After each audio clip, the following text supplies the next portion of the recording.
નમસ્કાર. વેબિનારમાં જોડાયેલ દરેકનું સ્વાગત છે.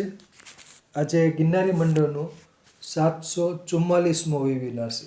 વક્તા છે ધોળકાના એડવોકેટ શ્રી ડૉક્ટર ચિરાગભાઈ પી પ્રજાપતિ સાહેબ, જેઓ આપણને આજે ગુજરાતમાં જલપ્લાવિત વિસ્તાર વેટલેન્ડ એરિયા ઇન ગુજરાત એટલે કે વેટલેન્ડ એટલે કે જેમાં પાણી ભરાયેલું હોય છે, ખાડા ખાબોચિયા, નદી, તળાવ, સરોવર, સમુદ્ર કાંઠો એટલે ભરતીવાળો વિસ્તાર હોય એટલે પાણીવાળો વિસ્તાર, જલપ્લાવિત પાણીથી ભરાયેલ વિસ્તાર જેને જલપ્લાવિત વિસ્તાર કહેવાય છે, વેટલેન્ડ કહેવાય છે. તો શ્રી ચિરાગભાઈ પી પ્રજાપતિ સાહેબને વિનંતી કે તેઓ પોતાનું વક્તવ્ય શરૂ કરી શકે છે. નમસ્કાર સાહેબ. જય ધન્વંતરી.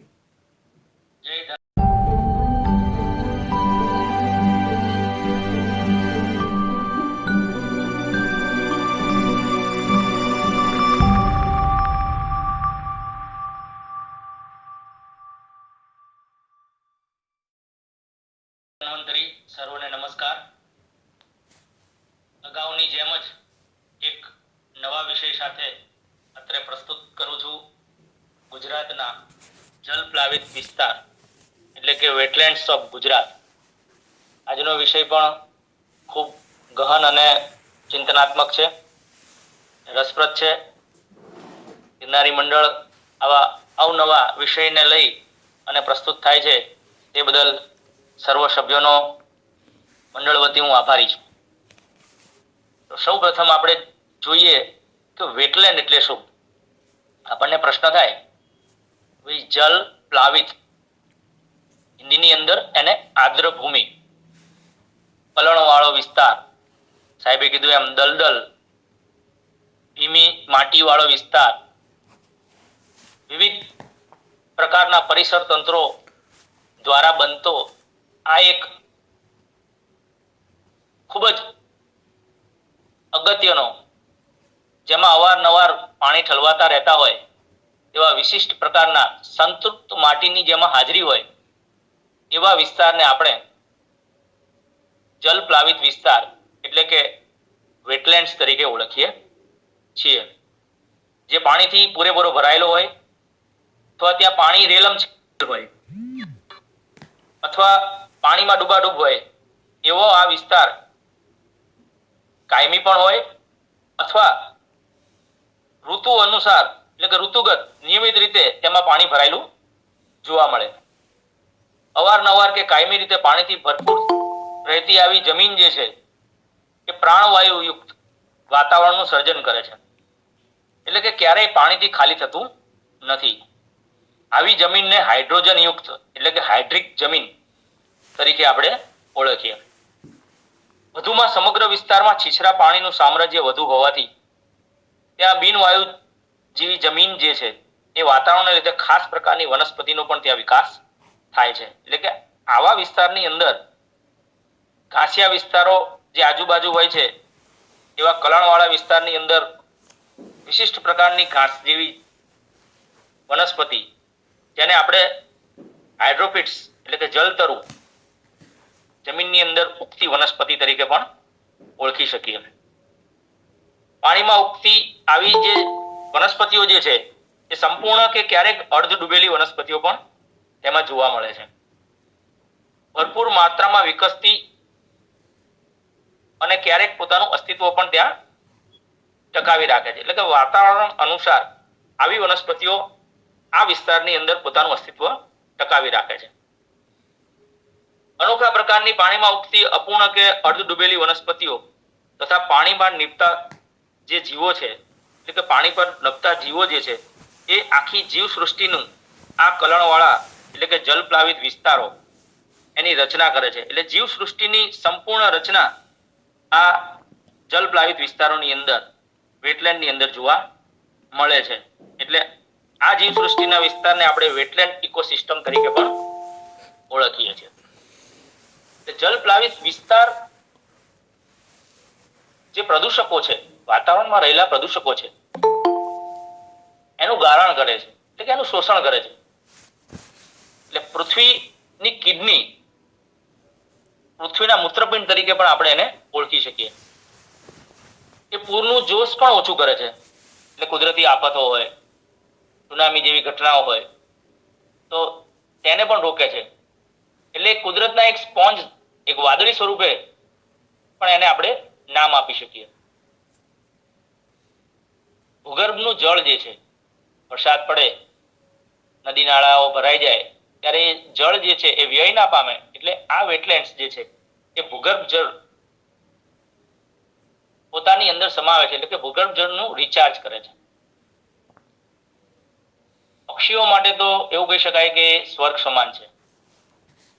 ભારત દેશની અંદર કદાચ ગુજરાત એક જ એવું માત્ર રાજ્ય છે કે જેની અંદર આટલું સરસ જળનો વિસ્તાર, દરિયાકાંઠાનો વિસ્તાર પણ એટલો મોટો છે, નદી નાળા અને તળાવોનો વિસ્તાર પણ એટલો મોટો છે, અને આવા કલણ ધરાવતા લગભગ રાષ્ટ્રીય સ્તરે 8 જેટલા મુખ્ય વેટલેન્ડ સાઇટ ને સ્વીકારવામાં આવ્યા છે. એ સિવાય લગભગ 23-24 બીજા અન્ય પણ નાના મોટા વેટલેન્ડ્સના વિસ્તારો આવેલા છે.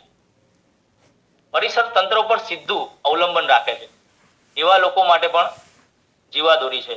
એટલે કે જીવન નિર્વાહ માટે આ વેટલેન્ડ્સ વિસ્તારની આજુબાજુ રહેતા લોકો જે પોતાના આર્થિક અને સામાજિક વિકાસ માટે, તેમજ સાંસ્કૃતિક વિકાસ માટે આ પરિસર તંત્રનો ઉપયોગ કરે છે. પાણીનો વિસ્તાર સતત બદલાતો રહે છે. ભીની માટીની સતત હાજરી જોવા મળે છે. એટલે વેટલેન્ડ્સ જે છે એને આંતરરાષ્ટ્રીય સ્તરે એની મહત્વ ગણવામાં આવ્યું. અને વિશ્વના અન્ય દેશોની અંદર સૌ પ્રથમ રામસર, જે ઈરાનની અંદર આવેલું એક જગ્યા છે, એક શહેર છે, એ રામસરની અંદર 1971માં એક ટ્રીટી, યુનેસ્કોના હેઠળ એક ટ્રીટી સંધિની રચના થઈ અને તેમાં લગભગ એ સમયે 150 થી વધુ જેટલા દેશો તેમાં ભાગ લીધો અને એ ટ્રીટી ઉપર સંધિ કરી. અને રામસર કન્વેન્શન પ્રમાણે આ કલણ અને દલદલવાળા વિસ્તારો કુદરતી, કૃત્રિમ, કાયમી, ખારા પાણીના, મીઠા પાણીના, વિનાશવાળા આ પાણીના વિસ્તારોને વેટલેન્ડ્સ નામ આપવામાં આવ્યું અને એને વેટલેન્ડ્સ કન્વેન્શન, રામસર કન્વેન્શન તરીકે ઓળખવામાં આવ્યું. અને તેને વિધિવત રીતે 1975માં તેને સ્વીકારવામાં આવ્યું. આ રામસર કન્વેન્શન ગુજરાતની અંદર ઘણા બધા જે વેટલેન્ડ્સ છે એમાં મુખ્ય જે છે એ નળ સરોવર. ભારતની અંદર નળ સરોવરને આપણું સૌ પ્રથમ રામસર કન્વેન્શન તરીકે ગણાતું આ એક વેટલેન્ડ્સ છે અને ભારતમાં એનું સ્થાન જે છે એ 26મું છે અને વિશ્વની અંદર 2071ની એનું સ્થાન ગણવામાં આવ્યું છે. તો ગુજરાતની અંદર આપણે વેટલેન્ડ્સ જોઈએ તો ભારતમાં ગુજરાત વેટલેન્ડ્સ જે છે એમાં નેશનલ કન્વેન્શન સિગ્નિફિકન્સ વેટલેન્ડ તરીકે 8 વેટલેન્ડ્સને સૂચિત કરવામાં આવ્યા છે. જેમાં કચ્છનું નાનું રણ, કચ્છનું મોટું રણ, નળ સરોવર, ખીજડીયા, થોળ, પરિયેજ સિંચાઈ સંગ્રહસ્થાન, વઢવાણા સિંચાઈ સંગ્રહસ્થાન, નાની કાકરણ, આ મુખ્ય 8 છે. એ સિવાય બીજા જોઈએ તો અમીપુરા જલપ્લવિત વિસ્તાર જે સૌરાષ્ટ્રના ઘેડ પંથકમાં આવેલો છે, બજાણા ટુંડી જે સુરેન્દ્રનગર જિલ્લાની અંદર તેને આપણે ઘુડખર માટે પણ ખૂબ પ્રખ્યાત છે, બરડા સાગર જે પોરબંદરના બરડા ડુંગર પાસે છે, ભાસ્કરપુરા જે સુરેન્દ્રનગર વિઠ્ઠલગઢ નામનું ગામ છે ત્યાં છે, ચરકલા જે આપણું દેવભૂમિ દ્વારકા છે તેના ઓખામંડળ તાલુકામાં આવેલું આ વેટલેન્ડ છે, છારી ઢંઢ જેને ઢંઢ કે કોર તરીકે પણ ઓળખીએ છીએ કચ્છ જિલ્લાના નખત્રાણા તાલુકામાં છે. પછી થોડુંક અટપટું પણ નામ છે, ગોસાબારા મોકર સાગર. એ પણ પોરબંદર વિસ્તારમાં આવેલું છે. હંસબેટ, કનેલાવ, કુછડી જાવર, કુંભારવાડા જલપ્લાવિત વિસ્તાર, નંદાબેટ અને નારદા, કારજળ, આવા વિવિધ અન્ય ગુજરાતની અંદર પણ વેટલેન્ડ્સ જોવા મળે છે. વેટલેન્ડ્સની રચના શા માટે કરવામાં આવી? તો વિશ્વની અંદર જલપ્લાવિત વિસ્તારો ધીમે ધીમે ઓછા થતા જાય છે. ભારત દેશની અંદર પણ શહેરીકરણ, ઉદ્યોગોનું પ્રમાણ, રહેણાંક વિસ્તારોનું પ્રમાણ વધતું જાય છે. પ્રદૂષણોનું પ્રમાણ પણ વધતું જાય છે. તો આ માટે વિશ્વના મોટાભાગના દેશોએ રામસર કન્વેન્શનની સાથે જોડાઈ અને તેની રચના કરી. વેટલેન્ડ્સની વ્યાખ્યા જે છે એ 1971 ની અંદર રામસર કન્વેન્શન અને US fish and wildlife service દ્વારા 1979 માં આપવામાં આવી. એમાં રામસર કન્વેન્શનને ભારતની અંદર એનો વધુ ઉપયોગ થાય છે. રામસર કન્વેન્શનની વ્યાખ્યા મુજબ ફરી પાછા આપણે જોઈએ તો જલ પ્લાવિત વિસ્તારો એવા વિસ્તારો કે જેમાં જમીન કાદવ કીચડયુક્ત હોય, કલણવાળી હોય, નીચાણવાળી ભેજવાળી જમીન હોય, એ જમીનની અંદર કોવાયેલી વનસ્પતિઓ હોય, પાણીથી ભરપૂર હોય, પાણી કુદરતી રીતે એકઠું થતું હોય, પછી એ કૃત્રિમ રીતે પણ ભરવામાં આવતું હોય, તો આવા પાણી સ્થિર હોય કે પછી તેનો પ્રવાહ સતત ચાલુ હોય, તાજું હોય અથવા ક્યારેક આ પાણું ખારું અને દરિયાઈ પાણી નાની ભરતી સમયે પણ આ જે પાણી જોવા મળે છે એની ઊંડાઈ વધુમાં વધુ 6 મીટર જેટલી નોંધવાની હોવી જોઈએ. તો એને રામસર કન્વેન્શનની વ્યાખ્યામાં સમાવિષ્ટ કરવામાં આવેલું છે. હવે રામસર કન્વેન્શનની જે વ્યાખ્યા છે એ મુજબ જમીન ઉપરનું પાણી જે કુદરતી જળાશયો, માનવ સર્જિત તળાવો, ટાંકાઓ, સિંચાઈના સ્ત્રોતો, શહેરી જળ સ્ત્રોતો, ઘણીવાર આપણે તેને માનવ સર્જિત જળાશયો પણ કહીએ છીએ, કાદવવાળા, કલણવાળા, ડાંગરના ખેતરો, નદીઓ, ઝરણા, જલપ્લાવિત વિસ્તારો, દરિયાઈ વિસ્તારોની અંદર પણ આંતરભળતી કાદવયુક્ત સ્થાનો, મેંગ્રુવ્સ એટલે કે ચેર, લગુન્સ એટલે કે રેતી કે પરવાળાના ખડકો અને એના દ્વારા બનેલું પાણીનું સરોવર, નાની નાની ખાડીઓ, ડેલ્ટા પ્રદેશ જેને આપણે મુખ પ્રદેશ તરીકે પણ ઓળખીએ છીએ એની પણ નાની નાની ખાડીઓ, બંધિયાર પાણી, મીઠાના અગરો વગેરે જલ પ્લાવિત વિસ્તારો જે છે એને રામસર કન્વેન્શન દ્વારા જલ પ્લાવિત વિસ્તાર માટે વર્ગીકૃત કરવામાં આવ્યા, જેમાં 42 પ્રકારની જમીન અને દરિયાકાંઠાના જલ પ્લાવિત વિસ્તારોનો સમાવેશ કરાયો છે.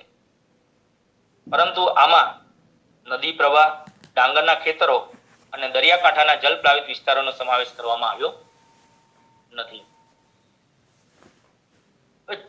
વેટલેન્ડ મેનેજમેન્ટ જે છે એની જરૂરિયાત શા માટે પડી? તો વેટલેન્ડ જે છે અલગ પ્રકારની જીવસૃષ્ટિ જે છે એ પર્યાવરણ તંત્રને ધરાવે છે. જલપ્લાવિત વિસ્તારોના માળખામાં જૈવિક અને અજૈવિક એના 2 મૂળભૂત ઘટકો છે, જેમાં સૂર્યની ઉર્જા જે છે સમગ્ર જીવસૃષ્ટિને સંચાલિત કરે છે, આપણે જાણીએ છીએ. અજૈવિક તત્વોમાં પાણી, હાઇડ્રોજન વાયુયુક્ત જમીન, હવા કે જેની અંદર તમામ પ્રકારના વાયુઓ, ગેસોનો સમાવેશ થાય છે. જલપ્લાવિત વિસ્તારો તેની અંદર સમાવેલા થાય છે. પાણી પણ મહત્વનું અજૈવિક તત્વ પણ છે. અને જૈવિક તત્વોની અંદર જોઈએ તો જૈવિક ઘટકોમાં આ પાણીમાં થતી વનસ્પતિઓ, જળચર પક્ષીઓ જેને આપણે વોટરફોલ પણ કહીએ છીએ, ફોલ પણ કહીએ છીએ, એ પણ ખૂબ મહત્વના છે. તેના લક્ષણો જો કે જમીન અથવા પાણીના અન્ય કેટલાક તત્વો પણ એની અંદર ઉમેરેલા છે, જેમાં આપણે ફાઇટોપ્લેન્ક્ટોન્સ કે ઝૂ પ્લેન્ક્ટોન્સ તરીકે આપણે પાણીની સપાટી પર તરતા નાના એવા સૂક્ષ્મ જીવો જે આપણને નજરે પણ ના ચડે તેવા અતિ સૂક્ષ્મ શેવાળ, જળચર પ્રાણીઓ, જંતુઓ, કેટલાક આવા જંતુઓના લાર્વા અને મૃદુકાય સમુદાયના જે સકવચ હોય એટલે કે કવચ ધરાવતા પ્રાણીઓ જે છે તેનો સમાવેશ થાય છે. પાણીમાં ઉગતી વનસ્પતિઓની અંદર કેટલીક હાઇડ્રીલા, વેનેસ્લેરિયા જે પાણીની અંદર મૂળ ધરાવે છે, તેમજ ટાઇફા જેને આપણે ઘાબાજરિયું કહીએ છીએ, એગ્મેટિસ અને બીજી કેટલાક વિવિધ ઘાસની પ્રજાતિઓ, સાયપ્રેસિયા ફેમિલીની કેટલીક વનસ્પતિઓનો પણ તેમાં સમાવેશ થાય છે. બીજી અન્ય વનસ્પતિઓની અંદર જોઈએ તો જળકુંભી અને ડકવીટ એટલે કે લેમના પાણીની નીચે અને ઉપર થતી વનસ્પતિ, એ પણ સમાવેશ એનો થાય છે. આ જે ભૂમિ છે, જલ પ્લાવિત વિસ્તાર છે, એ જળચર પ્રાણીઓ અને જળચર પક્ષીઓ માટે ખૂબ જ અગત્યનું છે. ગુજરાતની અંદર આખા ભારતમાંથી અને વિદેશમાંથી શિયાળા ઋતુની દરમિયાન ઓક્ટોબર અને માર્ચ માસ વચ્ચે જળચર પક્ષીઓની વિવિધતા અભૂતપૂર્વ વધારો એટલે ખૂબ બધા પક્ષીઓ આપણને ગુજરાતની અંદર ઘણા બધા આવા વેટલેન્ડ વાળા વિસ્તારોની અંદર જોવા મળે છે. અને એ જ સમયે પ્રવાસી પક્ષીઓ અથવા જેને આપણે નિવાસી યાયાવર પક્ષીઓ પણ અહીં જોવા મળે છે. તેઓ અહીંયા ખોરાકની શોધ માટે, રેસ્ટ કરવા માટે અને નાના નાના આશ્રય સ્થાનો જેવા કે ખુલ્લા જળાશયો, નાના ટાપુઓ, ભેજયુક્ત જમીનમાં ઉગતી આવી વનસ્પતિ, જલપ્લવિત વિસ્તારોનો કાદવ, રેતાળ અથવા ખડકાળ કિનારાની જરૂરિયાત જ્યાં હોય છે ત્યાં આ પક્ષીઓ આવે છે. અને આ પક્ષીઓમાં આપણે કુંજ પક્ષી જેને આપણે ક્રેન કહીએ છીએ, હંજ અથવા હંસ કહીએ છીએ, એવા આપણા ગુજરાતના સ્ટેટ બર્ડ્સ તરીકે જેને આપણે અત્યારે ગણતરી કરી છે એવા ફ્લેમિંગોસ, લેસર અને ગ્રેટર ફ્લેમિંગોસ એ પણ જોવા મળે છે. ગડેરો અને કેટલીક બતકની જાતો પણ પોતાના આહાર માટે આ જલપ્લવિત વિસ્તારની અંદર ઉગતી જમીન, ખેતીની જમીન અને આવી વનસ્પતિઓ પર પોતાનો નિભાવ રાખે છે. યાયાવર પક્ષીઓની અંદર પણ જોઈએ તો નાની ડુબકી, લિટલ ગ્રેપ, પછી ઊંટ એટલે કે આપણે જેને ભગતડું, જેના ચાંચ ઉપર સફેદ ટપકા પણ જોવા મળે છે, સ્પોટ બિલ ડક, ગ્રેટ ક્રિસ્ટેડ મોટી ડુબકી, મોટી ચોટલી ડુબકી જેને કહીએ છીએ આપણે. તો આવા બધા પક્ષીઓ જે છે એ પોતાની પ્રજાતિઓના માળા બાંધવા માટે આ જલપ્લાવિત વિસ્તારોની મુલાકાત લે છે અને ત્યાં પોતાનું સ્થાન રાખે છે. આ સિવાય અન્ય એન્ડેન્જર્સ એન્ડ થ્રેટન સ્પીસીસ પણ આ જલપ્લવિત વિસ્તારની અંદર નોંધવામાં આવ્યા છે. ગુજરાતની અંદર જલપ્લવિત વિસ્તારની અંદર જલ સૃષ્ટિની અંદર એમની સૌર ઉર્જા, આહાર શૃંખલા, જૈવ રાસાયણિક ચક્ર જેને આપણે કાર્બન ચક્ર, નાઇટ્રોજન ચક્ર અથવા જળ ચક્ર તરીકે ઓળખીએ છીએ, તે પણ મહત્વની છે. રામસર સાઇટની ઘોષણા શા માટે, કયા હેતુસર કરવામાં આવી? તો જલપ્લાવિત વિસ્તારના બુદ્ધિપૂર્વકનો ઉપયોગ જે છે એ સૌથી જૂની આધુનિક વૈશ્વિક આંતરવહીવટી પર્યાવરણના જે કરારો જે છે, જે સંધિઓ છે, તેને convention of wetlands of international importance 1960ની દાયકાની અંદર પ્રવાસી પક્ષીઓ માટેના જલપ્લવિત વિસ્તારોને થતા નુકસાન અને તેના સતત અવમૂલ્યન માટે ઘણા બધા દેશો ચિંતાતુર થયા અને ઘણી બધી વાટાઘાટો કર્યા પછી 1971માં ઈરાનના રામસર શહેરમાં તેને અપનાવવામાં આવ્યો અને તેને અમલમાં, હમણાં કીધું એમ, 1975માં તેનું અમલીકરણ કરવામાં આવ્યું. આંતરરાષ્ટ્રીય સંધિઓ કરનાર દેશ જે છે, આ અલગ અલગ દેશો જે એની સાથે જોડાય છે, જેને આપણે કોન્ટ્રાક્ટર અથવા કોન્ટ્રાક્ટિંગ પાર્ટીસ તરીકે ઓળખીએ છીએ. અને આ કોન્ટ્રાક્ટિંગ પાર્ટીઝ જે છે એ વિશ્વની અંદર લગભગ અત્યારે 170 જેટલી પાર્ટી જે છે એની સાથે સંધિમાં જોડાયેલી છે. આ દરેકે દરેક કોન્ટ્રાક્ટિંગ પાર્ટીઝ જે છે, દરેકે દરેક દેશો જે છે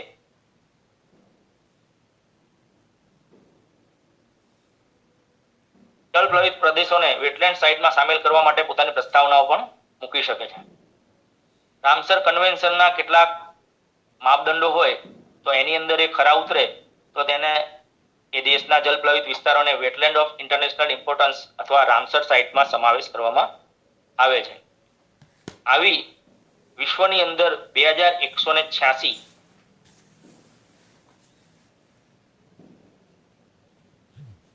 2,84,493 ચોરસ કિલોમીટર જેટલો છે અને ભારતમાં 26 જેટલી રામસર સાઇટ જે છે એ ઇન્ટરનેશનલ લેવલે નોંધાયેલી છે, જેમાં ગુજરાતની એક એટલે કે નળ સરોવર જે છે એ આપણી પ્રથમ રામસર સાઇટ્સ છે. અને ભારતની અંદર સૌથી જૂની જેને સાઇટ કહી શકાય એ ઓડિશાની ચિલ્કા લેક, ત્યારબાદ કેવલાદેવ ગાના રાજસ્થાનની અંદર, જેને 1981 ની અંદર રામસર સાઇટ્સ તરીકે ઘોષણા કરવામાં આવી.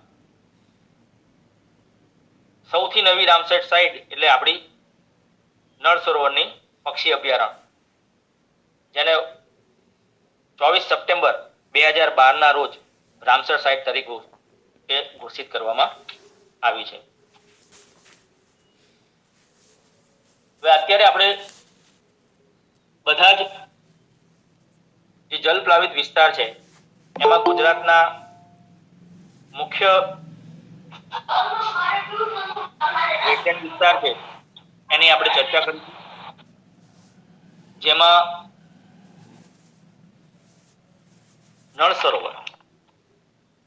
સરોવર જે છે એ વિશ્વની અંદર 2078મી અને ભારતની 26મી અને ગુજરાતની પ્રથમ રામસર સાઇટ છે. જે વાઇલ્ડલાઇફ પ્રોટેક્શન એક્ટ એટલે વન્યજીવ ધારા 1972 હેઠળ વન્યજીવ પક્ષી અભયારણ્ય તરીકે પણ તેની ગણના કરવામાં આવી છે. એનું કારણ છે કે અહીંયા લગભગ 450 ઉપર પક્ષીઓની અને જળચર પક્ષીઓ સિવાયના વિવિધ અન્ય જીવોની પણ વિવિધતા જોવા મળી છે અને આ કારણે તેને વન્યજીવ અભયારણ્ય તરીકેનો દરજ્જો પ્રાપ્ત થયો છે. નળ સરોવર અમદાવાદથી લગભગ 25 કિલોમીટર દૂર સાણંદ તાલુકાની નજીક અને સુરેન્દ્રનગર પણ એનો જિલ્લો લાગે છે, એટલે અમદાવાદ અને સુરેન્દ્રનગર બંને જિલ્લાની વચ્ચે આવેલો એક ટાપુઓ ધરાવતો એક અલગ કલણવાળો વિસ્તાર છે, જેમાં લગભગ 300 કરતા પણ વધુ નાના અને લગભગ 36 જેટલા મોટા ટાપુઓ એમાં આવેલા છે. જે ટાપુઓના અમુક નામ જે છે એમાં મોટા ચેરા, નાના ચેરા, શિયાળ, સુરબેટ, મોટી નાળ, નાની નળ, આવા અલગ અલગ ટાપુઓ ત્યાં જોવા મળે છે. શિયાળ જે છે એ ઇનલેન્ડ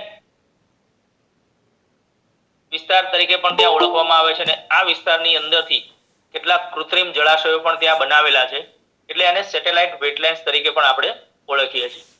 અને નળ સરોવરની જો પાણીની જો પીએચ જોવામાં આવે તો ત્યાં આલ્કલાઇન હોવાનું જણાયું છે, એટલે પક્ષીઓ માટે અને નજીકના વિસ્તારની અંદર ખેતી કરવા માટે પણ ખૂબ સારી જગ્યા કહી શકાય.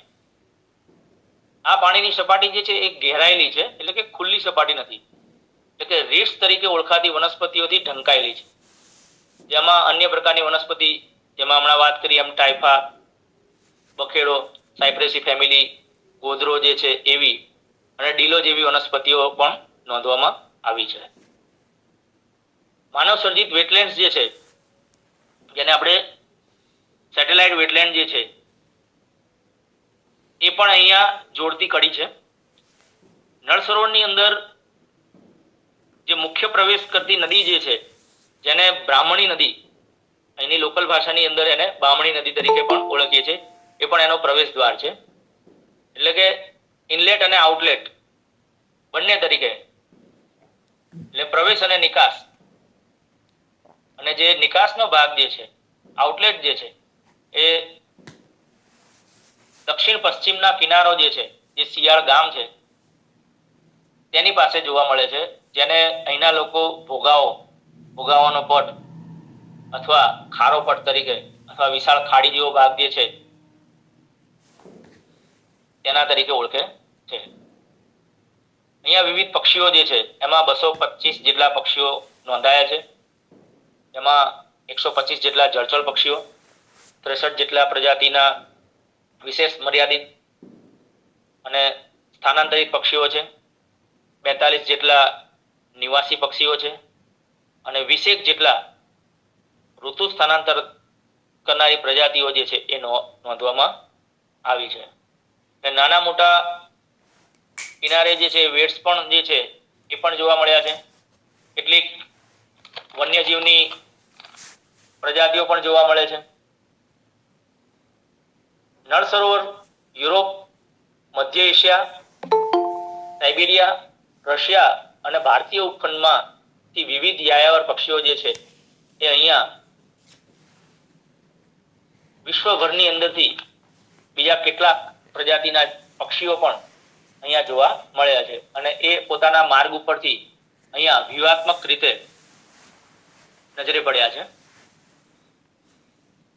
પ્રાચીન જાતિઓ માનવ સમુદાય કહી શકાય તો એવા પઠાર જાતિ પણ અહીંયા જોવા મળે છે, જે પોતાના જીવન માટે, પોતાના જીવનનો નિભાવ કરવા માટે અને માછીમારી, ખેતી દ્વારા પોતાનું જીવન ચલાવે છે.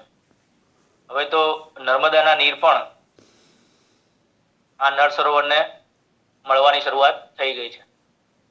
એવું જ બીજું અહીંયા પક્ષી નિદર્શન માટે થઈ અને શિયાળા દરમિયાન પક્ષી નિરીક્ષકો, કેટલાક અભ્યાસુ વ્યક્તિઓ અહીંયા આવે છે અને પર્યટકોનું પણ ખૂબ બધું આવક રહે છે. એટલે વેટલેન્ડ્સના સાથે સાથે અહીંયા એક આવકના સાધન તરીકે પણ ખૂબ સારું કહી શકાય એવું રમણીય અને ખૂબ સુંદર આ નળ સરોવરની જગ્યા છે, જેને હવે વિકસિત કરવામાં આવી છે.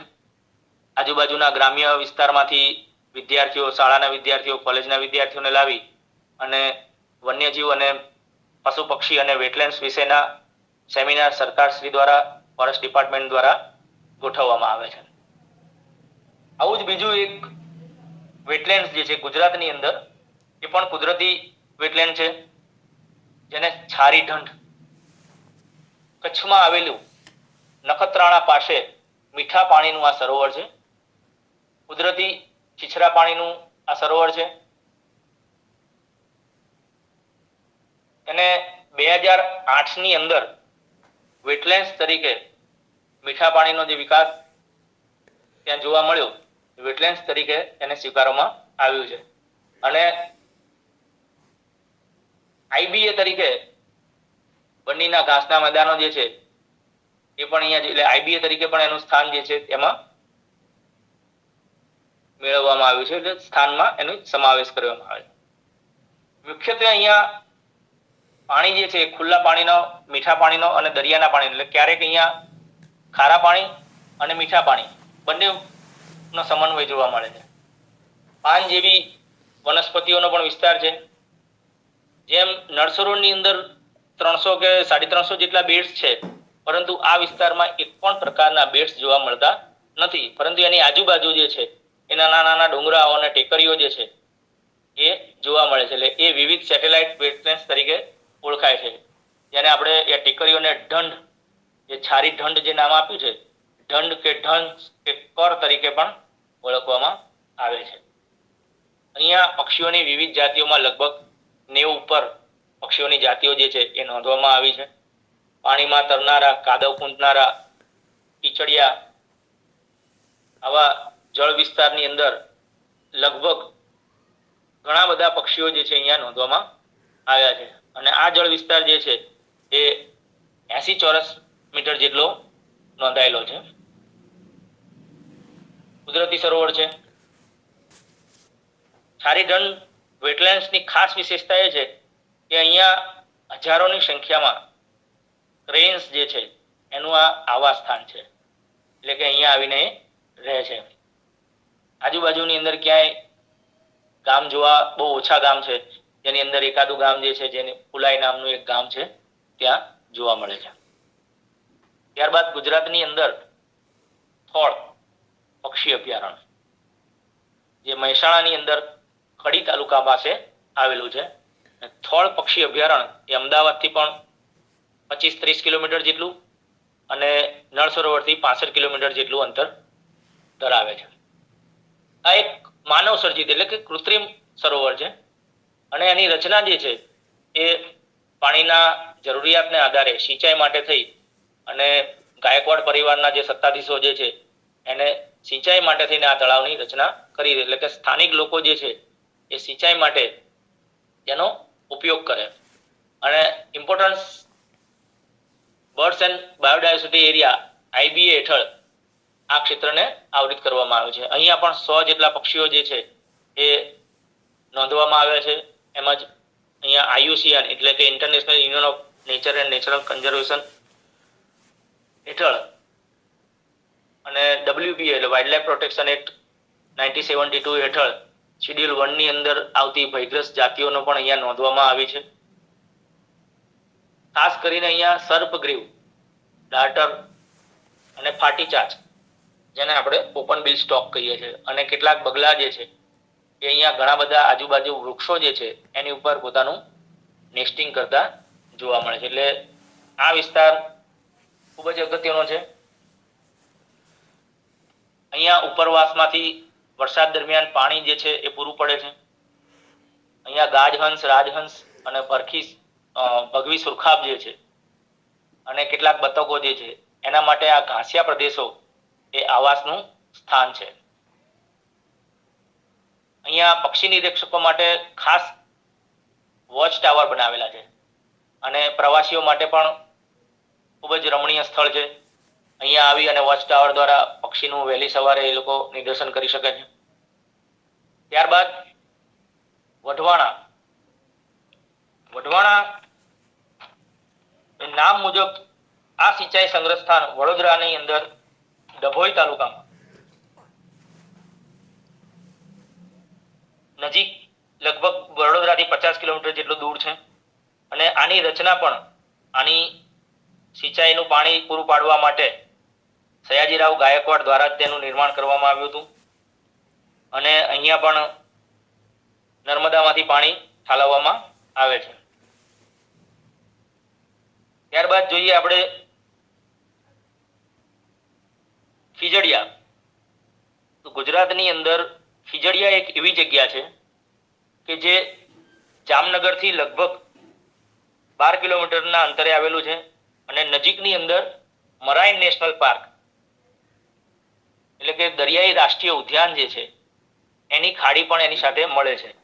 એટલે એ પણ આંતરરાષ્ટ્રીય અને રાષ્ટ્રીય સ્તરે રામસર કન્વેન્શનની અંદર સમાવેશ થાય એવી એનું પોતાનું સ્થાન ધરાવે છે, પરંતુ હજી એને રામસર કન્વેન્શનમાં એને સ્થાન નથી મળ્યું.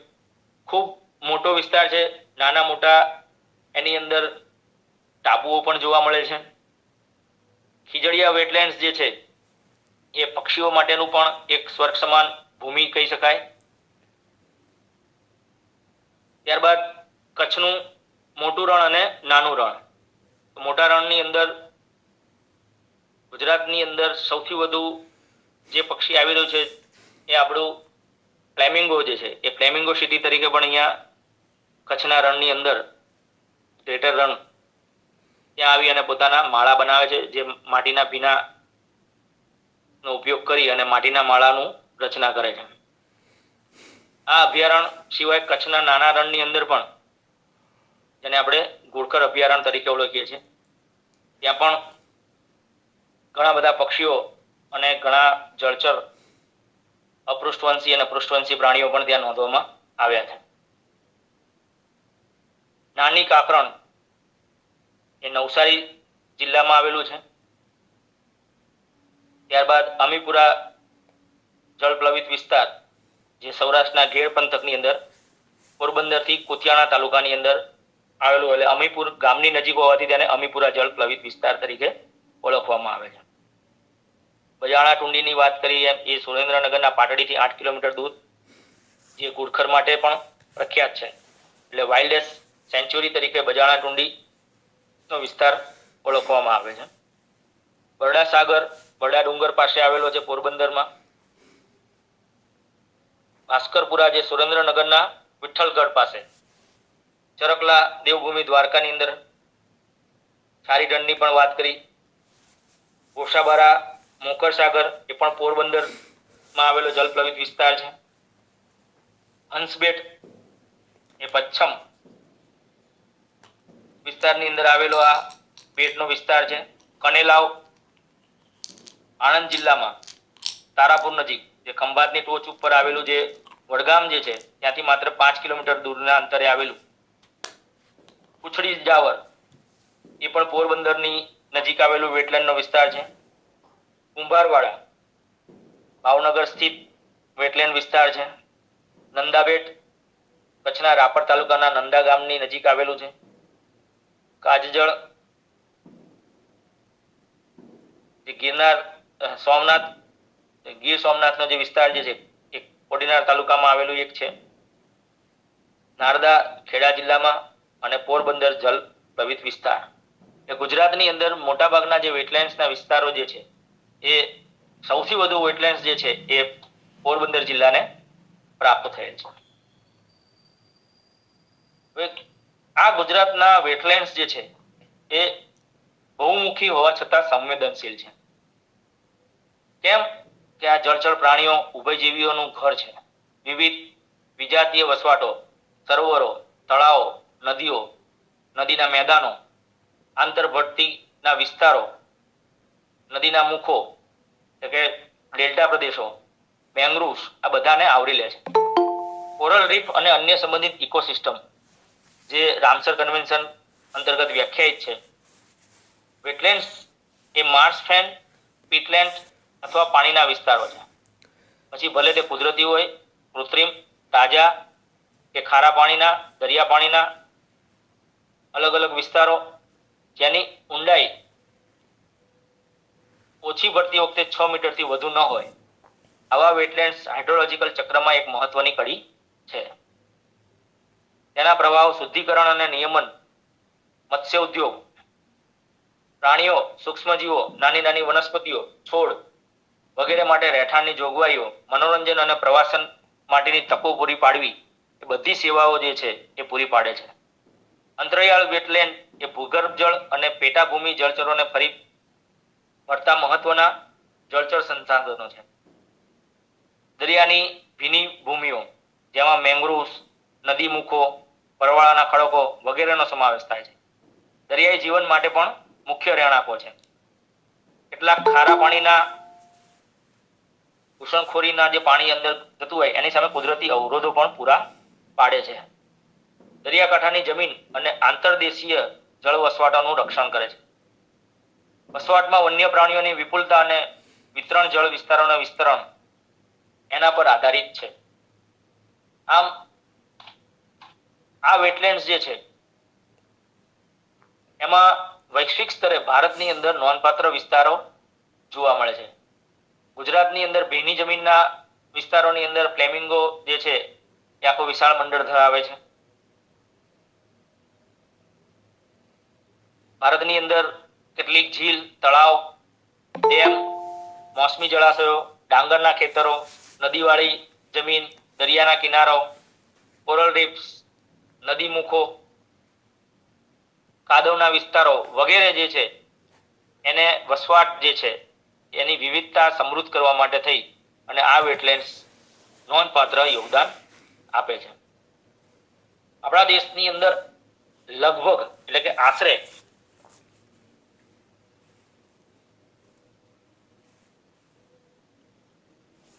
15,174 ચોરસ કિલોમીટર એટલે કે દેશના કુલ વિસ્તારના 6.9% વેટલેન્ડ્સનો અંદાજો લગાવવામાં આવ્યો છે.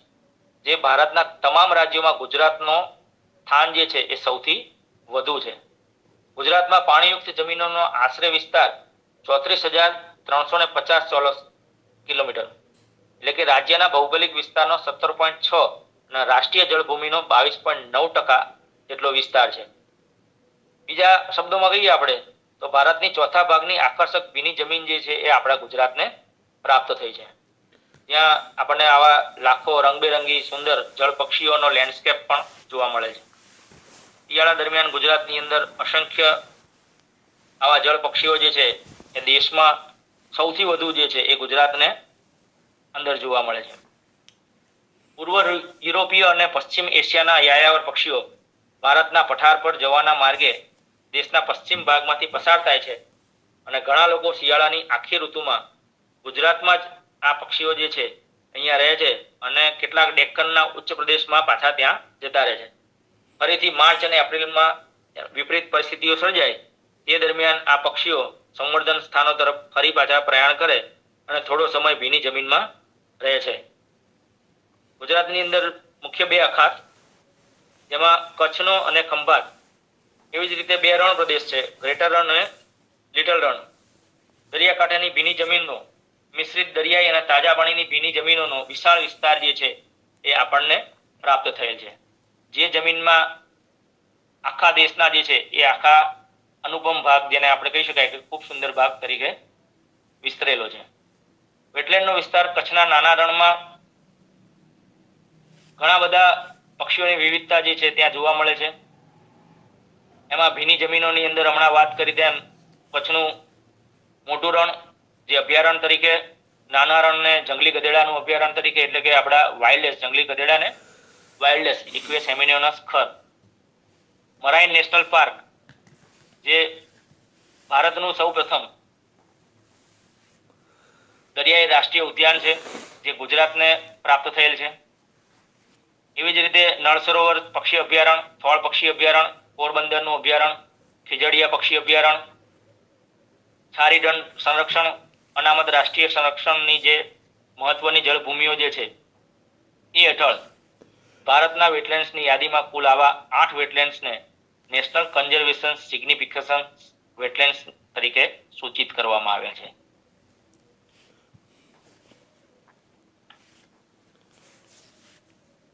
આપણા દેશની અંદર ગુજરાત એક એવો પ્રદેશ છે કે જેના દરિયાકાંઠા અને આંતરદેશીય વેટલેન્ડ્સ ભારતના જે આ 8 વિસ્તાર જે છે એ 35.8% અને 6%નો કુલ વિસ્તારને તે આવરી લે છે. રાજ્યએ જીઓલોજીકલ અને જીઓમોર્ફોલોજીકલ વનસ્પતિ અને પ્રાણી સૃષ્ટિને લગતા મહત્વના વેટલેન્ડ્સના મૂલ્યને મહત્વતા આપી છે અને માન્યતા પણ આપી છે. કુલ 13,052 ચોરસ કિલોમીટરનો વિસ્તાર જે છે એને બચાવવા માટેના નવા પ્રયત્નો અને નવા સંરક્ષિત વિસ્તારો, જેમાં એક રાષ્ટ્રીય ઉદ્યાન, 7 અભયારણ્ય, એક સંરક્ષિત વિસ્તાર અનામત રાખવાની રચના કરી છે. વધુમાં સ્થાનિક સમુદાયો એટલે કે જે નજીકના વિસ્તારોમાં રહેતા લોકો છે એની લોક ભાગીદારી, તેમના સંરક્ષણ માટે ભારત સરકારના પર્યાવરણ અને વન મંત્રાલય જે છે એ રાષ્ટ્રીય સંરક્ષણના મહત્વના જે 8 વેટલેન્ડ જે છે એને મહત્વ આપી અને તેનું કાર્ય આગળ વધે એ ખૂબ જરૂરી છે. આ વેટલેન્ડ્સની અગત્યતા પણ છે. ગુજરાત જે છે એને આપણે સ્ટેટ ઓફ વેટલેન્ડ્સ તરીકે પણ આપણે ઓળખીએ છીએ. લગભગ આ સિવાયના નાના મોટા ઘણા બધા, એટલે કે લગભગ 800 ઉપર 850 જેટલા જલપ્લવિત વિસ્તાર આપણા ગુજરાતને પ્રાપ્ત થયા છે. અને મત્સ્ય ઉદ્યોગ પણ જે છે, જે દરિયા કિનારો જે છે એ આ જલપ્લાવિત વિસ્તારોને આધારે એનો પણ વિકાસ ખૂબ થયો છે. પરંતુ સમયાંતરે આ જલપ્લાવિત વિસ્તારો જે છે એનું પ્રમાણ દિવસે દિવસે ઘટતું જાય છે. આને માત્ર ખરાબાની જમીન તરીકે ગણવામાં આવતી, પરંતુ એ ખરાબાની જમીન નહીં, પરંતુ આ જમીન એ કુદરતી આફતો સામે બચી રહેલી જે જીવસૃષ્ટિ જે છે એના નવા જીવન માટે અને આવનારી પેઢી માટે, એટલે કે સસ્ટેનેબલ ડેવલપમેન્ટ માટે ખૂબ જ અગત્યની છે. જો આપણે આ આધુનિક વિકાસની સાથે સાથે આવા જલપ્લાવિત વિસ્તારો, વલણવાળા વિસ્તારો, વેટલેન્ડ્સને બચાવીશું નહીં તો નજીકના ભવિષ્યની અંદર આપણે ઘણી બધી જીવસૃષ્ટિઓને ગુમાવીશું. ઘણા બધા પશુ પક્ષીઓ અને લગભગ મનુષ્ય જાતિને પણ આપણે ખતરામાં મૂકી રહ્યા છીએ. એટલે આપણી સૃષ્ટિને જો બચાવવાનું જો કોઈ મુખ્ય જગ્યા હોય તો એની અંદર વેટલેન્ડ્સ જે છે એ પોતાનું આગવું સ્થાન ધરાવે છે. આપ સર્વે મને ખૂબ શાંતિથી સાંભળ્યો તે બદલ ખૂબ ખૂબ આભાર. ખૂબ ગહન અને ચિંતનાત્મક વિષય હોવાથી ક્યાંક ને ક્યાંક ડેટામાં પણ ક્યાંક ફેરફાર જણાયેલો છે. આપ સર્વનો ખૂબ ખૂબ આભાર. ધન્યવાદ. ખૂબ ખૂબ આભાર ડૉક્ટર ચિરાગભાઈ પી પ્રજાપતિ સાહેબનો, જેમણે આજે ગુજરાતમાં જલપ્લાવિત વિસ્તાર વેટલેન્ડ એરિયા ઇન ગુજરાત, તો જે જલપ્લાવિત વિસ્તાર વિશે સરસ માહિતી આપી. જલજ વનસ્પતિઓ પણ ઉગતી હોય છે. જલજ વનસ્પતિઓ ઉપર મેં 2 વેબિનારમાં બધી કઈ કઈ વનસ્પતિઓ પાણીમાં ઉગે છે એની માહિતી આપી હતી. ખાસ કરીને લીલ થતી હોય છે, વિવિધ પ્રકારની લીલ, શેવાળ. દરિયાકાંઠો હોય તો દરિયાકાંઠાની લીલ થતી હોય છે. જલકુંભી અને જલશૃંખલા જે એક્વાટિક વીડ છે એ મોટા પ્રમાણમાં થતું હોય છે અને જલ સપાટીને ઢાંકી દે છે. એટલે કે આ એક નોક્સિયસ વીડ છે, જલકુંભી અને જલશૃંખલા. એને ખાસ દૂર કરવાની ખાસ જરૂર હોય છે જલજ વિસ્તારમાં. બીજી હાઇડ્રિલા, વેનિસલેરિયા, ટાઇફા એટલે કે ઘાબજરીઓ ને એ બધી ઘણી બધી વનસ્પતિ થાય છે. કમળ અને પોયણા પણ જલજ વિસ્તારમાં ઉગતા હોય છે. બીજી સાયપ્રેસીસ ને કેટલાક ગ્રાસીસ પણ થતા હોય છે. સાયપ્રેસીના બધા મોટાભાગના મેમ્બર પાણીમાં જ ઉગે છે, જેને ચીઓ અને સેજીસ કહેવામાં આવે છે. સેજીસ અને કેટલાક ગ્રાસીસ પણ થતા હોય છે. બાકી એક કેટલીક વનસ્પતિઓ પણ જે સિંગોડા છે એ પણ પાણીમાં ઉછેરવામાં આવે છે. સિંગોડાની ખેતી થાય છે. કમળ પોયણા પણ. હા, કમળ પોયણા તો ખરા જ, પણ એખરો નામની એક આયુર્વેદિક વનસ્પતિ પાણીમાં થાય, એક હાઇગ્રોફિલા ઓરિક્યુલાટા કહેવામાં આવે છે. એટલે હાઇડ્રોફાઇટ્સ. પછી દરિયાકાંઠે જે મેંગ્રુવ્સ થાય છે એ પણ ગુજરાતમાં ખંભાતના અખાત, પછી આપણે કચ્છના અખાતમાં જોવા મળે છે. ભાવનગર નજીક ઘોઘામાં પણ જોવા, ભરૂચ નજીક પણ મેંગ્રુવ જોવા મળે છે. તો મેંગ્રુવ છે જે કાદવ કીચડવાળો દરિયાકાંઠો છે ત્યાં મેંગ્રુવ જોવા મળે છે. પોરબંદર બાજુ પણ જોવા મળે છે અને કચ્છના અખાતમાં કચ્છ બાજુ પણ એટલે કે ત્યાં મોટું બંદર છે ત્યાં પણ જોવા મળે છે. એટલે જામનગર નજીક પણ મેંગ્રુવ ઘણા બધા જોવા મળે છે. તો આ બધી વનસ્પતિઓ ઘણી બધી જલજ વનસ્પતિઓ થાય છે અને એ ખૂબ અગત્યની હોય છે. જલજ વિસ્તારમાં ઘણી બધા માછલાઓ થતા હોય છે. એટલે માછલીઓને ખાવા માટે બતક, જલકુકડી કે બીજા ઘણા બધા પક્ષીઓ એટલા માટે જ આવતા હોય છે. એટલે માછલીઓ પણ ઘણી બધી થતી હોય છે. પક્ષીઓ ઘણા બધા આવતા હોય છે. અને જલજ વિસ્તાર હોય તો ખાસ કરીને ભેંસને પાણી વધુ ગમતું હોય છે અન્ય પ્રાણીઓની સરખામણીમાં. અને અમુક વિસ્તારમાં તો જામનગર નજીક ઊંટ પણ જોવામાં આવતા હોય છે. 2 ખૂંદવા ઊંટ એ જામનગર નજીક જોવામાં આવે છે. અને બાકી જે જલજ વિસ્તાર છે એ ખૂબ અગત્યનો હોય છે. ચોમાસામાં વરસાદને કારણે ખાડા ખાબોચિયા ભરાઈ જતા હોય છે અને નદી, તળાવ ને એમાં બધામાં પાણી ભરાતું હોય, નદીઓમાં પૂર આવતા હોય છે અને તળાવ અને સરોવરના પાણી પણ ભરાતા હોય છે. નર્મદાનું પાણી કેનાલ દ્વારા, નહેર દ્વારા ઘણા બધા વિસ્તારમાં પહોંચ્યું છે. એટલે એ રીતનું પણ જલજ વિસ્તાર થોડોક વધતો હોય છે. દરિયાકાંઠે જે ભરતી ઓટવાળો વિસ્તાર હોય છે, ખાસ કરીને જે ખંભાતનો અખાત છે ત્યાં મોટી ભરતી ઓટ આવતી હોય છે અને એને કારણે પણ પક્ષીઓ માટે સારું એવું આશ્રયસ્થાન બનતું હોય છે. અને બીજું ખંભાતનો અખાત અને ત્યાં પછી અમુકમાં શું છે ડેલ્ટા રિજિયન પણ જોવા મળતું હોય છે. એટલે જ્યાં ખારા પાણીનું અને નદીનું પાણી અને દરિયાનું પાણી ભેગું થતું હોય છે. તો એવો વિસ્તાર પણ જોવા મળતો હોય છે. તો સરસ રહ્યું વક્તવ્ય. ખૂબ ખૂબ આભાર ડૉક્ટર આપણે કહ્યું એમ ચિરાગભાઈ પ્રજાપતિ સાહેબનો. હવે સુશીલાબેન રાઠોડને વિનંતી કે 2 શબ્દો કહેશે. સુશીલાબેન રાઠોડ. નમસ્કાર. સરે બહુ ડિટેલમાં આજે વેટલેન્ડ પર વેબિનાર આપ્યો છે. ઘણી બધી નહીં જાણેલી વાતો પણ જાણવા માટે મળી છે, એ માટે સરનો આભાર. ખૂબ ધન્યવાદ. હવે આ વેટલેન્ડ જે છે ઉજવવાનું નક્કી કરવાનું એનો નિર્ણય 1971માં ઈરાનના રામસરમાં લેવાયેલો.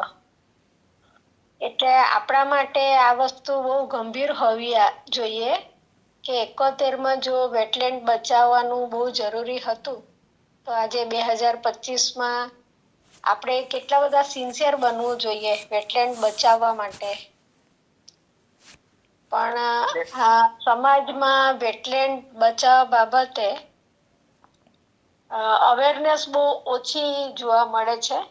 તો વેટલેન્ડ માટે લોક જાગૃતિની બહુ જરૂર છે આજકાલ. આ વર્ષે પણ પહેલો આપણે વેટલેન્ડ 1997માં ઉજવેલો અને 2025માં હમણાં જ આપણે ઉજવ્યો 2 ફેબ્રુઆરીએ, અને એનો થીમ હતો પ્રોટેક્ટિંગ વેટલેન્ડ ફોર અવર કોમન ફ્યુચર. જેવી રીતે પૃથ્વી આપણું સહિયારું ઘર છે, એવી રીતે વેટલેન્ડ પણ આપણે સ્વાર્થી બનીને સાચવવા પડશે. અને બીજું તો વેટલેન્ડ માટે એમ કહું કે જે વેટલેન્ડને ઇન્ટરનેશનલ ઇમ્પોર્ટન્સ હોય એને રામસર સાઇટ તરીકે જાહેર કરવામાં આવે. તો ગુજરાત પાસે હાલ 4 રામસર સાઇટ છે. સૌથી પહેલી હતી નલ સરોવર, ત્યાર પછી ધોલ અને વઢવાણા, અને 2 વર્ષ પહેલા જ ખીજડીયાને રામસર સાઇટ જાહેર કરવામાં આવી છે. અને છેલ્લા 3 વર્ષથી બહુ પ્રયત્નો ચાલી રહ્યા છે મોકર સાગર અને ગોસાબારાને રામસર સાઇટ બનાવવા માટે. તો એના માટે રિટાયર્ડ ફોરેસ્ટ ઓફિસર ઉદય વોરા સાહેબ ખૂબ પ્રયત્ન કરી રહ્યા છે, અને એના સતત 3 વર્ષથી સર્વે કરવામાં આવે છે. અને બીજું, ગુજરાત જેવી રીતે આપણે પક્ષીઓના વેબિનારમાં નોંધેલું કે ઇન્ડિયામાં જો 1200 કે 1300 પ્રજાતિ હોય તો 600 થી વધારે ગુજરાત પાસે છે, એટલે 50% કરતા વધારે છે. સેમ વસ્તુ વેટલેન્ડ માટે પણ છે.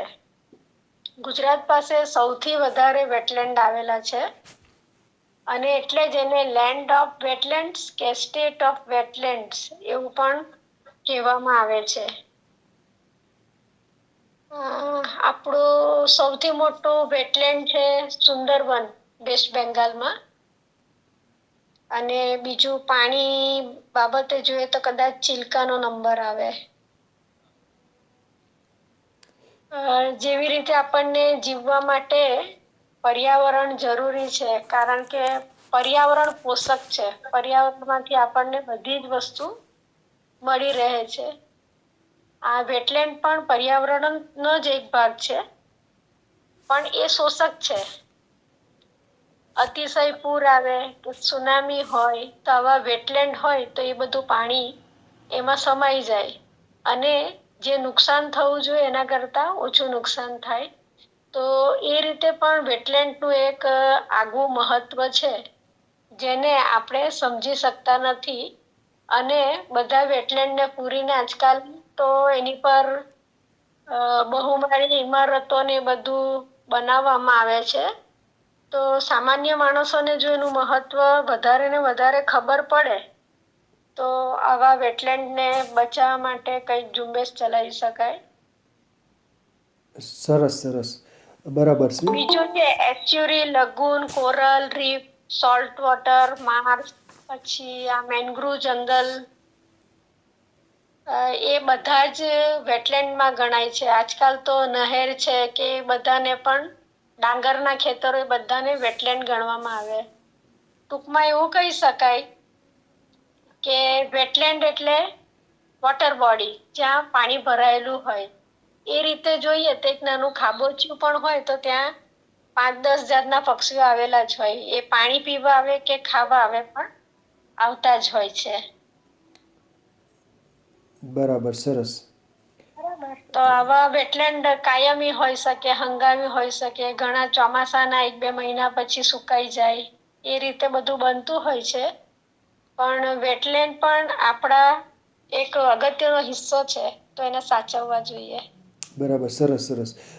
ખાસ કરીને જે 2 ફેબ્રુઆરી દર વર્ષે વિશ્વ જલ પ્લાવિત દિવસ તરીકે ઓળખવામાં આવે છે. વર્લ્ડ વેટલેન્ડ ડે તરીકે 2 ફેબ્રુઆરી દર વર્ષે ઉજવવામાં આવે છે. હવે મહેશભાઈ ત્રિવેદી સાહેબને વિનંતી કે 2 શબ્દો કહેશે. મહેશભાઈ ત્રિવેદી સાહેબ. હાજી હાજી સાહેબ, નમસ્કાર. સોરી થોડો મોડો જોડાયો તો, મને ખ્યાલ નતો. આ તો અચાનક જ આવી પડ્યું. પણ સુશીલાબેન સાહેબે તો ખૂબ સરસ રજૂઆત કરી. સુશીલાબેને પણ પૂરક માહિતી આપી અને આ વિષયના આપણા નિષ્ણાત ભાવિનભાઈ પણ આપણી સાથે હાજર છે, એટલે વાત કરીશું. પણ કોઈ પણ ભીની જમીન, આર્દ્ર જમીન જેમાં ભેજ હોય એ જમીનને આપણે વેટલેન્ડ કહીએ કોમનલી. અને એ છે ને ખરેખર ઇકોસિસ્ટમનો એટલે આખી આપણા પર્યાવરણ જગતનો ખૂબ અગત્યનો હિસ્સો છે. અને એવું કહેવાય કે બધા આંચકાઓ સહન કરવા માટેનું આપણું બફર છે. આપણને કોઈ પણ કુદરતી આફતોમાંથી બચાવવા માટેનું કામ છે એ મોટા ભાગે આ બધા વેટલેન્ડ્સો કરતા હોય છે. ત્યાંની બાયોડાયવર્સિટી એટલે જૈવ વિવિધતાના કારણે પણ આપણા માટે ખૂબ જ ઉપયોગી છે. અને જો આપણે ગુજરાતી હોઈએ અને વેટલેન્ડો વિશે ઓછું જાણતા હોઈએ તો ખરેખર એ આપણા માટે શરમજનક બાબત છે. એટલે આપણે થોડા ઘણા વેટલેન્ડો, એના અગત્યતાઓ, ભારત સરકારે હમણાં ખૂબ સરસ કાયદો પણ બનાવ્યો છે વેટલેન્ડ માટે. એની એક જિલ્લા વાઇઝ કમિટીઓ પણ બની છે, વેટલેન્ડ બોર્ડ પણ બન્યું છે, પણ હજી એટલું એક્ટિવ થયું નથી કારણ કે લોકોની જાગૃતિ પ્રમાણમાં ઓછી છે.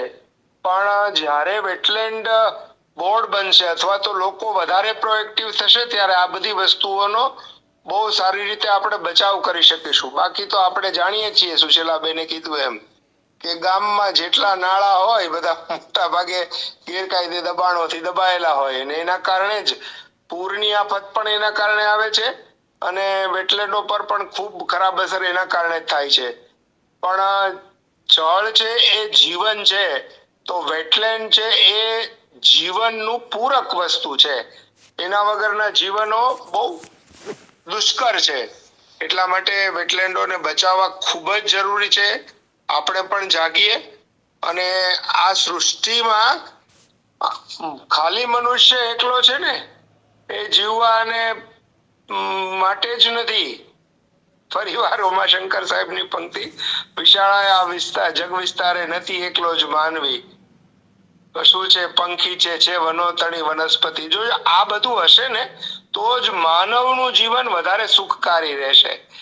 એટલે આપણે બધા સહિયારો પ્રયત્ન કરીએ અને આ ખૂબ સુંદર ભગવાનની બનાવેલી દુનિયા છે, ખૂબ સુંદર કુદરતનું જે નિર્માણ છે એની મજા લઈએ.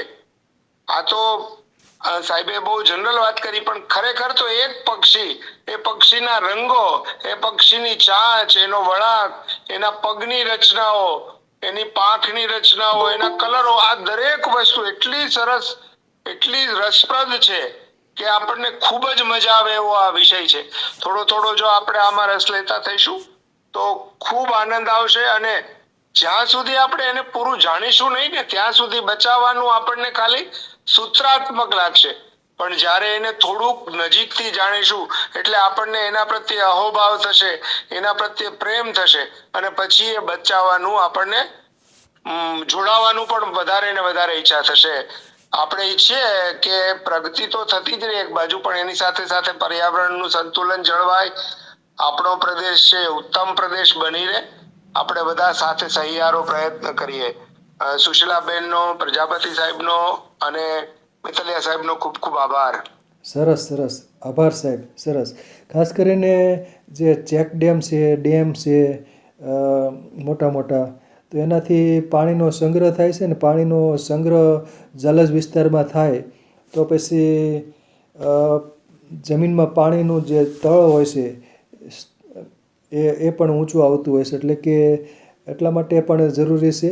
એટલે ખાસ કરીને જે ચેક ડેમ હોય, મોટા મોટા ડેમ હોય, એટલે અને ખેતરમાં પણ ખેત લાવડીને એ બધું ખેડૂતોએ બનાવવું જોઈએ, જેથી જે વહી જતું પાણી છે એ દરિયામાં વહી જતું પાણી એ રોકાઈ શકે અને જલજ વિસ્તાર પણ થોડોક મોટો થાય. તો ખરેખર બહુ અગત્યનું છે. અને જે જલજ વનસ્પતિઓ છે એ પણ બહુ અગત્યની છે. મેંગ્રુવ અગત્યના છે. એટલે જલજ વિસ્તાર વધુ થાય એ માટે ખાસ કરીને કૃત્રિમ તળાવો પણ બનાવવા પડે, નવા નવા તળાવો બનાવવા પડે.